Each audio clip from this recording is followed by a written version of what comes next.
오늘은 지난 주일에 전한 그 말씀과 같은 맥락에서 아직도라고 하는 그 단어가 또 핵심입니다. 자, 오늘 말씀 9절 말씀에 보시면 아직도 깨닫지 못했느냐라고 하는 그 말씀이 나옵니다. 예수님이 당시에 제자들에게 하신 말씀이 아직도 깨닫지 못했느냐. 그리고 이 말씀은 그 이후로 계속 하나님을 믿는 하나님의 자녀들, 우리까지 다 포함되는 거죠. 우리를 향해서 아직도 깨닫지 못했느냐, 그렇게 하시는 말씀이라고 우리가 받으면 될 것 같습니다. 우리가 지난주에 고린도서 3장 1절에 3절 그 말씀을 중심으로 아직도 육신에 속한 자에 대한 말씀을 함께 나눴습니다. 오늘 본문에 보면 아직도라고 하는 그런 단어가 무슨 의미를 가지고 있느냐라고 하는 거죠. 아직도 그러면 좀 기대에 부응하지 못했다라고 하는 것이죠. 좀 기대에 못 미쳤다라고 하는 어떤 부정적인 그런 의미가 내포되어 있습니다. 시간이 많이 지났는데도 아직도 그러냐, 뭐 그런 말을 우리가 많이 사용하는, 어떻게 보면 좀 안타까운 그런 마음과 좀 탄식하는 마음까지도 좀 그 내포되어 있는 그 단어가 아직도라고 하는 좀 긍정적인 부분에서의 단어는 아닌 것을 우리가 보시게 됩니다. 자, 하나님을 믿는 그리스도인들은요, 주님께서 성령으로 인을 쳐주셨고 그리스도의 사람으로 특별히 구별된 사람입니다.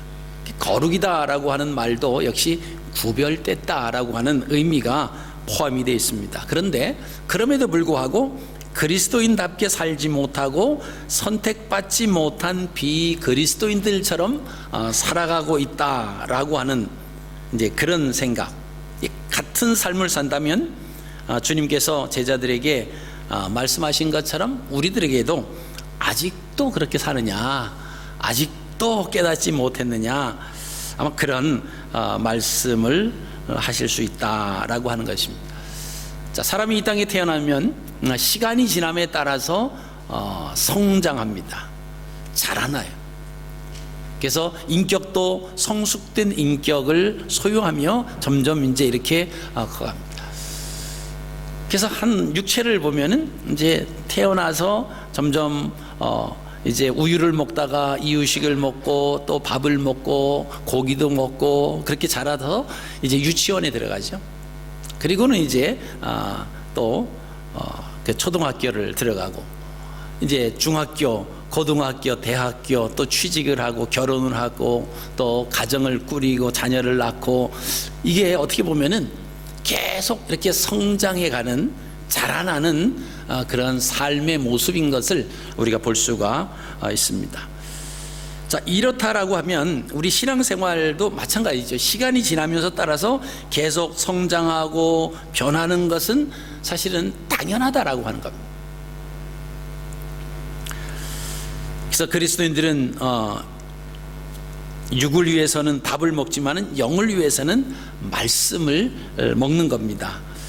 자, 그래서 어린아이와 같이 계속 이 어린아이가 자라서 장성한 어른이 되는 것처럼 신앙 안에서도 바로 마찬가지. 처음엔 아무것도 모르고 어떻게 할 줄도 모르고 어떻게 예배할 줄도 모르는 정말 어린아이와 같은 그런 단계에서 시작을 합니다.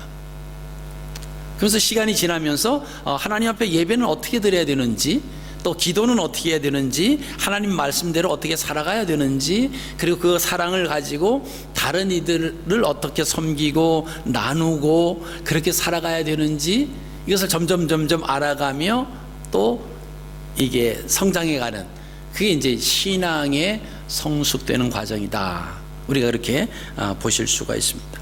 근데 그럼에도 불구하고 변하지 않고 성장하지 않는다라고 하면 1세기 당시에 고린도 교회 성도들을 향해서 말씀하셨던 것처럼 아직도라고 하는, 오늘 본문 말씀처럼 아직도 깨닫지 못했느냐라고 하는 그런 말씀을 우리가 들을 수 있다라고 하는 것입니다.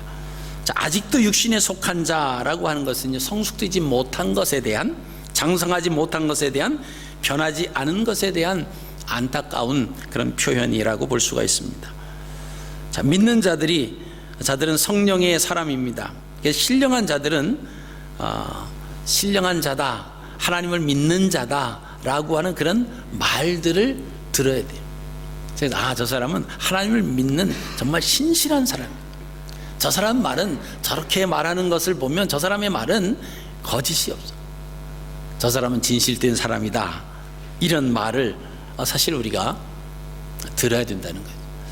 저 사람 교회는 다니는데 저 말은 한 반은 믿고 반은 믿으면 안 돼. 만약 이런 말을 듣는다라고 하면 좀 곤란하겠죠.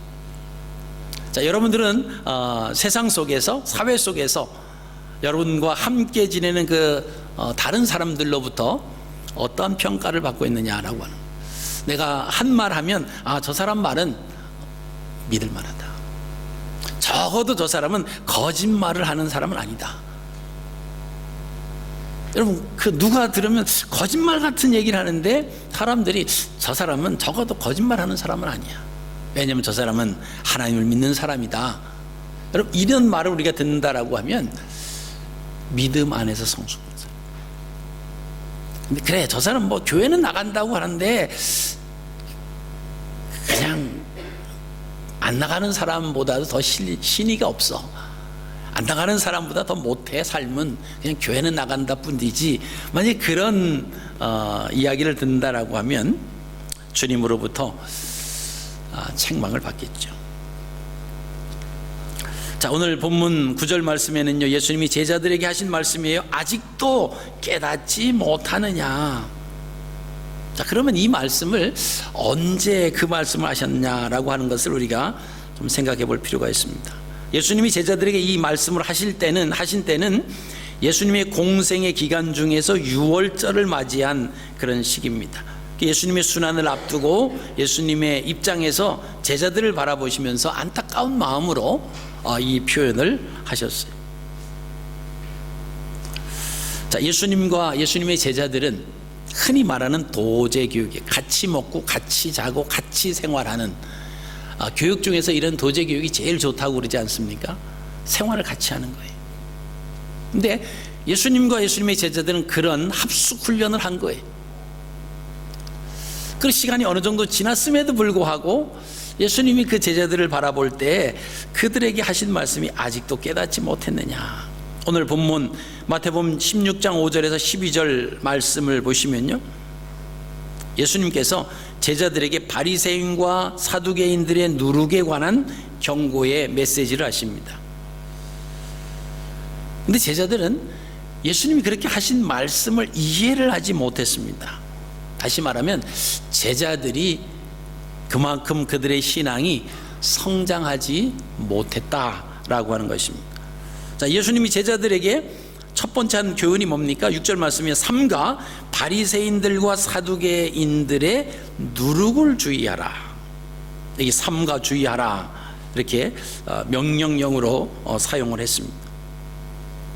그 이유는 바리새인들과 사두개인들의 누룩을 계속해서 경계해야 된다라고 하는 의미입니다.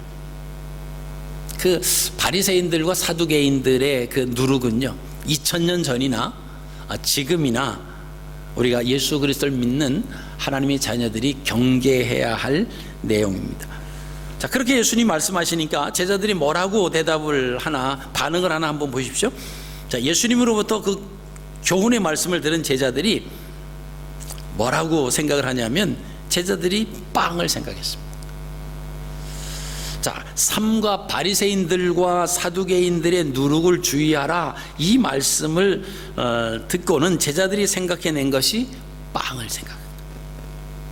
자, 그 당시에는요, 이스라엘 문화에서 누룩은 빵과 연관이 되어 있습니다.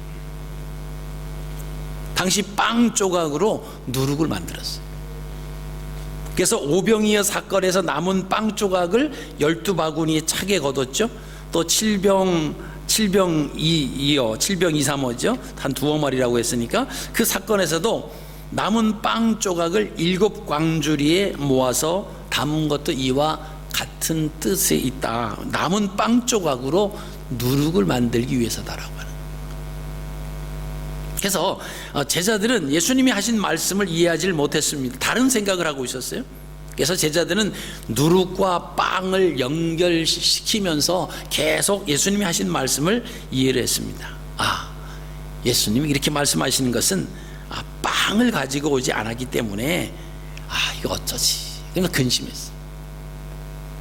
그러니까 쉽게 말하면, 오늘날로 말하면 예수님께서 이렇게 말하는, 너희들 여기 왔는데 먹을 거 가져왔느냐? 제자들 이해하는 데서는 그렇게 생각했다라고 하는 거예요.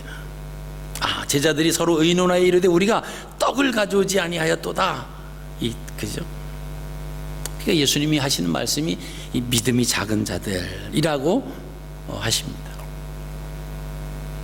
자, 그 말씀은 빵을 말하는 것이 아니다라고 하는 것을 예수님의 말씀을 통해서 알 수가 있습니다. 정말 만약에 그들에게 빵이 필요하다라고 하면 사실은 빵은 가져올 필요가 없습니다. 왜 그렇습니까? 이미 그들이 예수님께서 빵을 통해서 수많은 사람들을 먹이신 사건, 오병이어 7병235의 그 사건을 경험했던 사람입니다. 예수님이 정말 빵이 필요하면, 떡이 필요하면 만드시면 되는 거예요.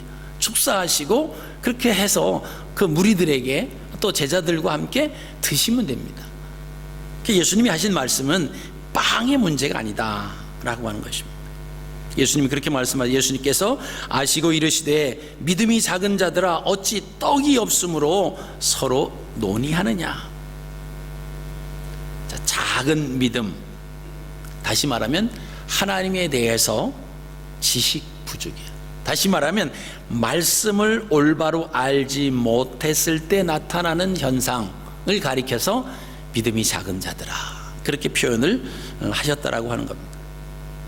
평상시에는요, 하나님을 신뢰합니다. 그러나 어떤 상황이 발생하면 하나님에 대한 신뢰가 흔들리기 시작해요. 여러분, 우리가 출애굽기에서 이스라엘 백성들의 모습을 보시면은 그런 모습을 우리가 쉽게 발견을 하게 됩니다. 이제 시내산에서부터 하나님께로부터 성막을 만들라고 하시고, 그 성막을 만들어지는 모든 기구를 만들기 위한 재료는 백성들에게 자원하는 마음으로 내라, 그렇게 이제 말씀하셨죠. 자, 그랬을 때 이스라엘 백성들이 정말 자원하는 마음으로 하나님의 성막에 필요한 모든 기구를 만들기 위해서 아침마다 가져오는데, 이제 그 성막의 모든 기구를 만드는 사람들이 그 일을 못하고 중단을 하고 모세에게 와서 이 얘기를 합니다. 백성들이 너무나 많이 가지고 와서 이거 하나님이 만들라고 하시는 그 기구를 만들고도 충분합니다. 근데도 계속 가져온다는 거예요. 여러분, 이 이스라엘 백성들의 모습을 보시면요, 지금 자기들이 가지고 있는 그런 소유 중에서 이거를 드리는 거예요. 근데 그 소유를 보면 지금 광야입니다. 앞으로 광야에서의 삶이 얼마나 더 길지, 그럼 이런 자기들이 갖고 있는 어떤 금이나 아니면 뭐 주석이나 뭐 이런 것들이 얼마나 소중하게 사용될지도 몰라요. 이제 이 광야 생활을 끝나고 하나님이 인도하시는 그 땅에 들어가서 정말 유용하게 쓰일 수 있는 그런 것들입니다. 근데 그래서 막 하나님 앞에 갖다가 드려요. 그럼 그 모습을 보면, 야, 참 하나님을 향한 어떤 그 열정과 열의가 얼마나 있는지 몰라요. 그런데요, 조금 지나고 나면 어떤 현상이 일어납니까? 하나님에 대해서 원망하고 불평하고 그런 일들이 또 계속 일어나요. 그럼 이게 뭐지? 이 사람들이 정말 하나님을 섬기는 그런 마음이 없었는데 억지로 드렸나? 또 그건 아니에요. 자기들이 가지고 있는 것 중에서 자원해서 막 갖다가 드린 것을 보면 열정은 있었고 열심은 다 있었다는 거예요. 근데 왜 하나님을 또 원망하고 불평하는, 조금만 삶에 어려움이 있으면 그런 거예요. 자, 왜 그랬느냐? 오늘 말씀과 연관시켜서 생각해 보면요, 이 사람들은 하나님을 믿지 않은 게 아니에요. 믿었어요. 하나님을 신뢰했습니다. 그런데 하나님을 올바로 알지는 못했어요. 알기는 아는데 어떤 하나님이냐면 나에게 있어서 모든 필요한 것이 있으면 다 채워주시고 어려운 일이 있으면 다 이 어려운 일이 없도록 다 그 문제를 해결해 주시는 하나님. 그러니까 우리의 삶에 있어서 우리의 생각대로 하나님은 잘 우리를 그렇게 이끌어 주시는 하나님이라고 하나님을 믿었던 거죠. 자, 그러다가 자기의 삶 속에서 좀 생각대로 되지 않는 일들이 발생할 때는 가차없이 하나님을 향해서 원망하고 불평하는 거예요.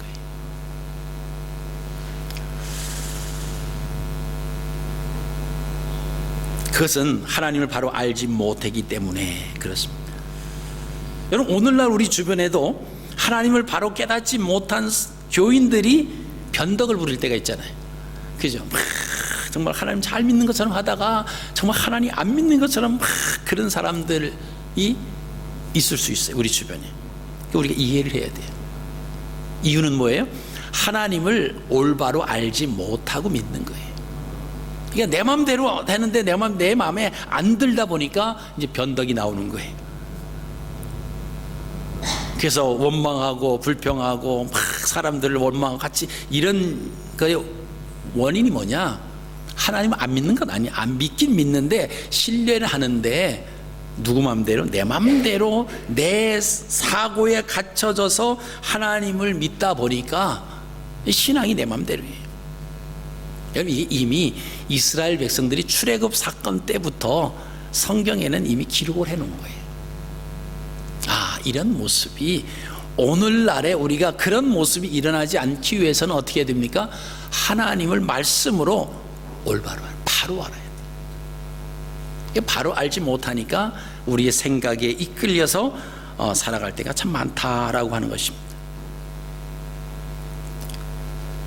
자, 오늘 본문에서도요, 제자들이 말씀이 생각나지 않았기 때문에 제자들은 빵을 생각하면서 오병이어 사건과 칠병 이사모의 사건이 어떻게 마무리되었는지에 대해서 생각하지 않았습니다. 그리고는 제자들의 마음은 뭐죠? 걱정이 있어요. 그들이 예수님을 따랐는데 우리가 이 빵을 안 갖고 왔고, 이걸 갖고 왔어야 되는데 어떻게든 이걸 챙기지 못했지. 좀 네가 좀 챙기지. 뭡니까? 예수님하고 지금 따로 노는 거예요. 예수님은 예수님 하신 말씀에 대해서 엉뚱하게 믿고 엉뚱하게 생각하는 거예요. 왜 그렇습니까? 예수님이 하시는 그 말씀의 의도를 올바로 알지 못하니까 그런 거예요. 여러분, 오늘날 우리도 그럴 때 신앙생활 하면서 기쁘고 즐겁고 감격하며 신앙생활 해야 되는데 늘 마음에 뭔가 이제 거치는 것이 다 원망과 불평이 있을 그런 경우가 있죠. 그 결코 좋은 것이 아닙니다. 내 모습이 그런다라고 하면 어디서부터 그런 마음이 생겼는지, 내가 하나님 말씀을 올바로 알지 못하기 때문에 오는 그런 원망과 불평이 아닌지를 점검해 보셔야 돼요. 여기서 벗어나요. 그래서 아직도라고 하는 이 말씀이 사실 오병이어와 칠병 이사모와 연결이 되는 거죠. 너희가 그것을 깨닫고도 경험하고도 이게 빵 때문이냐? 예수님이 그렇게 말씀하시잖아요. 그래서 너희가 아직도 깨닫지 못했느냐? 그렇죠. 첫 번째 그 베세다 빈들에서 그 오병이어의 사건이 나오죠. 떡 5개와 보리떡, 물고기 2마리, 그죠? 보리떡 5개와 물고기 2마리. 이게 이제 베세다 빈들에서 일어났던 놀라운 사건이죠. 자, 그것을 가지고 5,000명, 그 여자와 어린아이를 제외한 남자의 숫자만 5,000명이 먹고도 12 그 바구니가 남았다라고 하는 것입니다. 자, 두 번째, 그 대가볼리에 인접한 광야에서 있었던 칠병 이사모, 그죠? 보리떡 7개와 물고기 2마리. 이걸 가지고요, 그 모인 사람들이 얼마냐면 4,000명이 먹고 남은 조각이 7 광주리에 남았다. 라고 하는 것입니다. 여러분, 이 사건이 무엇을 의미합니까? 이 사건은요, 이스라엘 백성들이 광야에서 먹었던 만나와 메추라기하고도 사실 연결이 되는 거예요. 그러니까 먹고 마시는 것에 대해서는 하나님께서 그들의 백성을 먹이시고 그들을 통해서 마시우게 하신다라고 하는 거예요. 이스라엘 백성들이 광야에서 하나님께서 만나를 내려주시지 아니하였다고 하면, 또 광야에서 물을 주시지 아니하였다라고 하면 그들이 광야에서 40년 동안 살아갈 수가 있겠습니까? 도저히 불가능하죠. 그래서 빵이 없어서 고민하는 그 모습을 보시고 주님께서는 믿음이 작은 자의 모습이다 그러면서 아직도 깨닫지 못한 자다, 그런 말씀하십니다. 여러분, 우리가 오늘날 먹고 사는 것 때문에 하나님을 저버리고 막 살아간다라고 하면요, 어리석은 죄예요. 아직도 깨닫지 못했는 제자들에게, 그죠? 그 오병이어의 사건과 칠병 이사모의 사건을 경험을 하고도 아직도 내가 하는 말이 이 빵 때문이다, 떡 때문이다, 그렇게 생각을 하느냐라고 하는 것입니다. 그러면서 제자들에게 다시 반복 교육을 11절에 말씀을 하십니다. 어찌 내 말한 것이 떡에 관함이 아닌 줄을 깨닫지 못하느냐. 오직 바리새인과 사두개인들의 누룩을 주의하라. 자, 6절과 11절에 두 번 반복적으로 바리새인과 사두개인들의 누룩에 대한 말씀을 하셨습니다. 그때서야 이제 제자들이 이제 바리새인과 사두개인들의 누룩을 주의하라고 하시는 말씀이었구나, 그렇게 이제 깨닫기를 시작합니다. 자, 그러면 이 바리새인과 사두개인들의 그 누룩이라고 하는 것은 그들이 잘못된 교훈이에요. 그들이 잘못된 교훈을 가르치고 그 잘못된 교훈을 퍼뜨리고, 자, 이것이 누룩과 같다, 이렇게 말씀을 하시는 겁니다. 여러분, 누룩은 그저 빵을 부풀게 하는 그런 힘이 있어요. 그 퍼지게 하는, 이게 이제 누룩의 그 역할입니다. 그러니까 바리새인들과 사두개인들의 잘못된 교훈이 그것을 가리켜서 누룩과 같다, 주님이 그렇게 말씀. 그래서 그 누룩을 조심해라. 그 누룩이 잘못된 것이 퍼지면 이 큰 악한 영향을 가져온다라고 하는 겁니다. 자, 그렇다라고 하면 이 바리새인들과 사두개인들의 그 교훈, 그 잘못된 교훈이 뭐냐? 자, 바리새인들의 잘못된 교훈은 형식주의였습니다. 이게 누룩처럼 퍼져 나간다라고 하는 것입니다. 근데 이 형식주의의 초점이 뭐냐? 이게 바리새인들은 하나님을 섬기며 하나님을 두려워하고 하나님 말씀에 하나님께 초점을 맞추는 것이 아니라, 형식주의에 입각한 바리새인들은 그 초점이 사람에게 맞춰져 있었다는 거예요. 그래서 하나님을 의식하는 것이 아니라 사람을 의식합니다. 그들이 종교 생활의 기본이었던 구제하고 금식하고 기도했는데 그들은 늘 금식해요.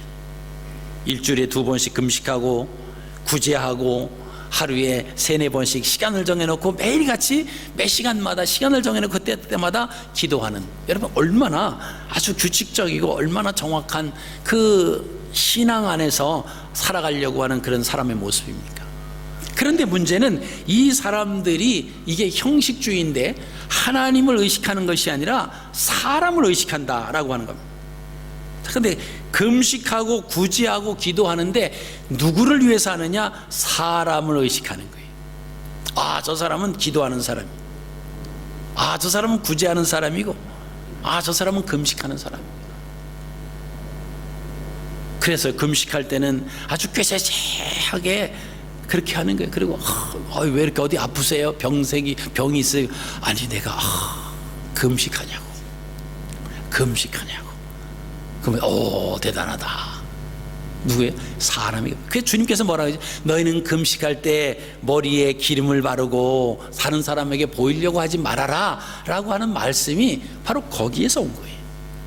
이 바리새인들은 사람을 의식한 사람을. 내가 요새 기도를 몇 시간 했더니 뭐예요? 이 사람을 의식해. 그리고 내가 뭐 생활비 얼마를 해서 누구를 도와주고 내가 일하는 것도 얼마를 떼서 누구를 도와줘야 되고 아주 구제하는. 주님 뭐라고 말씀하십니까? 한 손이 하는 거 한 손이 모르게 해라. 너는 구제할 때 오른손이 하는 거 왼손이 모르게 하라. 그거 떠버리고 나팔 불고 그러면 그게 무슨 소용이 있느냐? 은밀히 보시는 하나님께서 다 아시느니라. 이 바리새인들은요, 형식주의였어요. 하나님 중심이 아닌 사람 중심이에요. 그게 사람을 의식하는 거죠. 자, 그 다음에 사두개인들의 잘못된 교훈은 뭐냐면 세속주의입니다. 세속주의. 이것이 누룩처럼 퍼져나간다고 하는 것입니다. 자, 이들의 초점은 하나님 나라가 아니에요. 세상입니다. 하나님 나라 천국 중심의 삶이 아니라 세상 중심의 삶을 살아가는 것이 이 사두개인들이에요. 그래서 부활이 없다, 이 부활을 부인하는 사람이 사두개파 사람들이잖아요. 지금 현재가 중요하니까 부활이 없어. 부활이 있다라고 하면 미래를 준비해야 되는데 부활이 없다고 부인을 하는 거예요. 그러니까 세속주의, 세상 중심으로 살아가는 겁니다. 여러분, 사두개인들과 바리새인들의 이 누룩, 이 잘못된 교훈, 이것이 얼마나 무서운가를 주님께서 말씀해 주시는 겁니다. 그래서 너희가 바리새인과 사두개인들의 누룩을 조심하라. 누룩하니까 빵 가지고 제자들이 생각했는데 그 빵의 문제가 아니더라고. 잘못된 교훈으로, 쉽게 말하면 우리가 처음 교회 왔는데 신앙생활을 잘하고 믿음 안에서 올바로 성숙된 그런 기존에 다니는 그런 성도를 만나서 지도를 받고 이렇게 훈련을 받으면 얼마나 자라나겠어요. 근데 교회는 오래 다녔는데 내 맘대로 다니고 내 맘대로 믿는 그 사람에게 만약에 영향을 받는다라고 하면 이게 고치기가 쉽지 않아요. 그래서 바리새인들과 사두개인들의 이 누룩이 이렇게 퍼져나가서 잘못된 교훈을 받으면 하나님을 믿는다고 열심히 믿고는 있지만은 뭐예요? 이건 잘못된 믿음이에요. 사람 중심으로, 세상 중심으로 살아가면서 자기들은 말하지. 우리는 하나님 믿는다. 내가 금식하지 않느냐, 내가 구제하지 않느냐, 내가 기도하지 않느냐. 근데 그 따지고 들어가 보면 누구를 위해서 하느냐, 누구를 의식하느냐? 하나님이 아니라 사람을 의식하면서 산다. 저 하늘나라의 목적을 삼고 우리가 이 땅에서의 삶이, 그죠? 여기서 끝이 아니라 하늘나라의 삶이 또 다음 우리를 기다리고 있다라고 하는 거죠. 자, 그러면 이 땅에서의 삶도 소중하지만 더 소중한 것은 그 다음 하늘나라의 삶을 우리가 준비해, 그 나라에 들어가기 위해서. 근데 사두개파 사람들은요, 그 부인하는 거예요. 죽음 이후는 아무것도 없어. 죽음은 끝이지. 그러니까 이 세상의 중심을 가지고 살아가는, 여러분 얼마나 무서운 그런 논리입니까? 여러분, 이런 논리가 오늘날 예수 그리스도를 믿는 하나님의 자녀들 가운데서도요, 깊숙이 뿌리 박혀 있을 수도 있다라고 하는 거예요.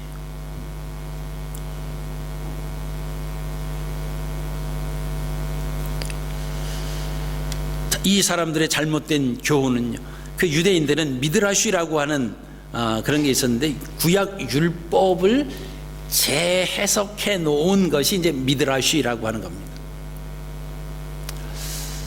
자, 그 미드라시의 영향을 받아서 하나님께서 이스라엘 백성에게 광야에서 만나를 주신 것 같이 메시아가 오시면 만나를 주실 것이다, 이렇게 믿었어요.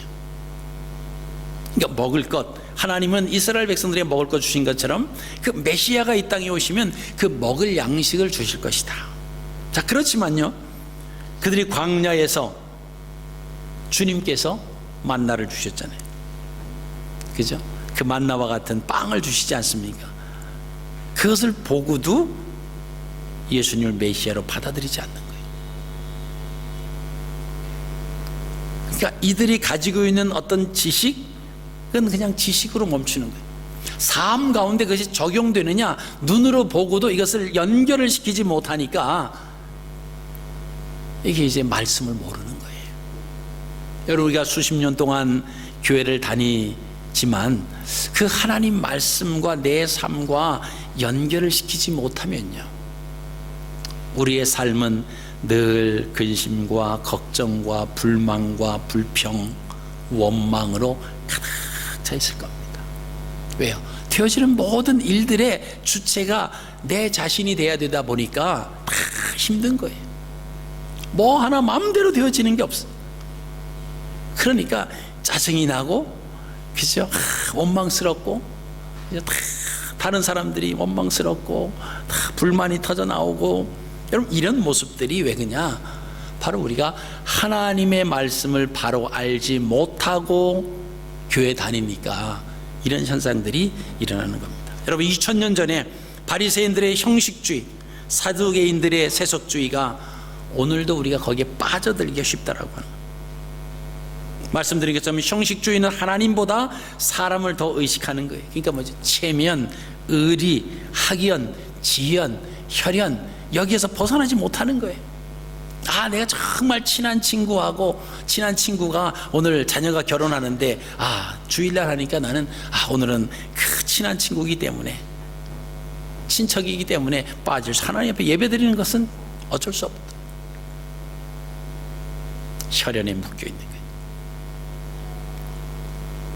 결혼식에 참석하는 것보다 하나님 앞에 예배드리는 것을 더 소중히 여겨야 되는데, 하나님 앞에 예배드리는 것보다 결혼식에 가는 것을 더 소중히 여기니까 이게 뭐죠? 이게 바로 형식주의예요.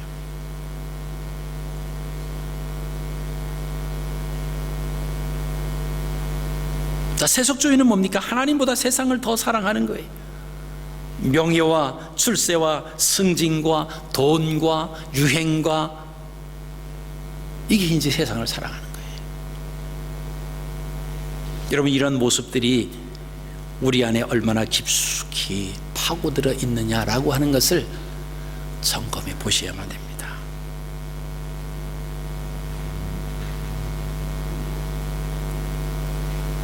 오늘 본문에서 소개되는 제자들의 경우를 우리가 보면서 깨닫는 진리가 있습니다.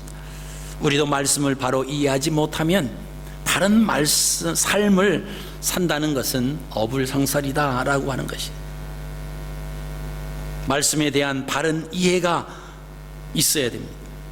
바른 생각을 할 수 있고 바른 삶을 살 수 있어야 되는, 그게 뭐죠? 바른 이해. 하나님 말씀에 대한 바른 이해. 내 마음대로 해석하면 안 돼.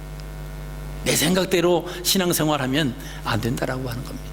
하나님의 주권 속에서 하나님의 말씀을 올바로 깨닫고, 그리고 우리가 살아야, 그렇게 살아가야 우리의 믿음이, 우리의 신앙이 성장해 나가는 겁니다.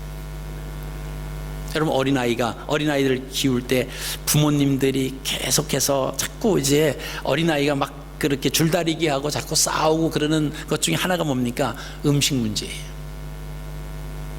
저기 꼬마들도 이렇게 보니까 야채를 안 먹는 애들이 있고 막 이제 그런 애들이 있더라고요. 근데 부모님 그걸 먹이려고 계속 막 이거 안 먹으면 뭐 안 사주고 이거 먹으면 뭐 해주고 막 그러면서 하는 거예요.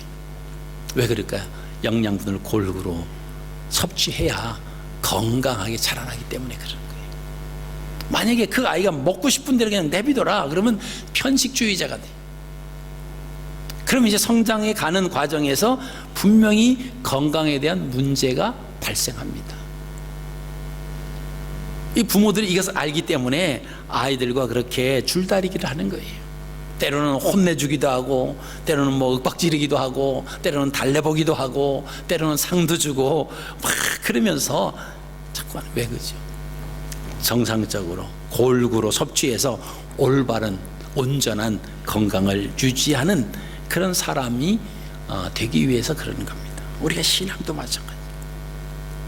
하나님 말씀대로 내 마음대로, 내가 생각하는 대로 해석하고 내 마음대로 행동하고, 그건 신앙인이 아닙니다.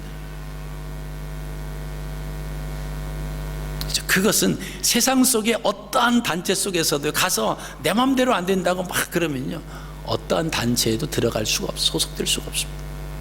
더욱이 우리가 하나님을 섬기는 하나님의 자녀들로서 하나님 말씀에 최우선 권위를 둬야 돼요. 여러분, 오늘날 같이 혼탁한 세상 속에, 죄가 관영해 가는 그런 세상 속에 우리가 살아가고 있지 않습니까? 성경에서는 죄라고 하는데 세상 속에서는 이게 죄가 아닌 것으로 자꾸 바뀌어져 가는 그런 삶 속에 우리가 있습니다. 우리는 어디를 따라야 됩니까? 여러분, 여기서 중심을 잡지 못하면요, 우리의 믿음이 흔들려 버리는 거예요. 하나님의 말씀은 세상에 있는 모든 것이 변한다라고 할지라도 1.1획도 변함이 없다고 성경에 이미 못 박아놨습니다. 근데도요, 세상에 돌아가는 현상과 돌아가는 논리와 이론과 무슨 주의에 따라서 우리는 자꾸만 우리의 가지고 있는 믿음의 뿌리를 자꾸 캐내는 거예요. 이렇게 자꾸 캐내다 보니까 이 뿌리가 흔들리기 시작합니다. 여러분, 우리는 말씀 안에 사는 하나님의 자녀입니다. 말씀으로 사는 하나님의 자녀고요, 말씀 때문에 살아가는 하나님의 자녀. 말씀이 없으면요, 우리는 아무것도 아니에요. 말씀이 무너지면요, 우리는 하나님을 찾을 수도 없고, 그 말씀이 없어지게 되면 우리는 아무것도 아니에요. 빈 껍데기. 그래서 우리가 끝까지 부여잡을 수 있는 것이 있다라고 하면 그것은 말씀입니다. 그래서 여러분, 말씀을 꾸준히 읽으셔야 돼요. 그리고 그 말씀을 읽는 지식으로 끝나는 것이 아니라 올바로 배워서 그 배운 것을 우리의 삶 가운데 자꾸만 적용해야 돼요. 그래서 말씀을 많이 읽는 것으로 만족하셔는 안 되고요, 또 말씀 공부를 많이 하는 것으로 만족해서도 안 됩니다. 그 배운 것을 가지고 우리의 삶 가운데 어떻게 됩니까? 자꾸 실천해야 돼요. 처음에는 잘 안 될 수도 있습니다. 그러나 포기하지 마시고요, 자꾸 해보시려고 자꾸 노력을 하다 보면 그게 이제 익숙해지는 겁니다. 우리의 삶이 그러지 않으면요, 우리의 믿음이 온전한 모습으로 성장할 수가 없습니다. 연수만 늘어나요. 연수는 계속 늘어나는데 우리의 신앙은 자라지 않고 조금 그 자리보다 더 못할 수도 있고요, 아니면 그 자리 겨우 유지할 수 있는데 그건 아직 어린아이와 같은, 그죠? 단단한 음식을 먹지 못하는, 그냥 젖으로만 살아가야 하는 그런 단계에 있다라고 하면 이 문제죠. 오늘 말씀을 우리가 생각하시면서 아직도 깨닫지 못했느냐라고 하는 그 책망의 소리를 듣지 않기 위해서 형식적으로 우리가 교회에 다니는, 또 세속주의로 교회에 다니는 그런 모습이 우리 안에 있다라고 하면 그것을 빨리 제거하십시오. 그리고 오직 하나님 말씀으로, 하나님 말씀 때문에 내가 살고 말씀 때문에 내가 존재할 수 있고 그 말씀으로 인해서 내가 승리할 수 있습니다, 이렇게 고백하면서 이번 주어진 또 한 주간의 삶도 또 믿음으로 승리하시는 저와 여러분들이 되시기를 주의 이름으로 축복합니다.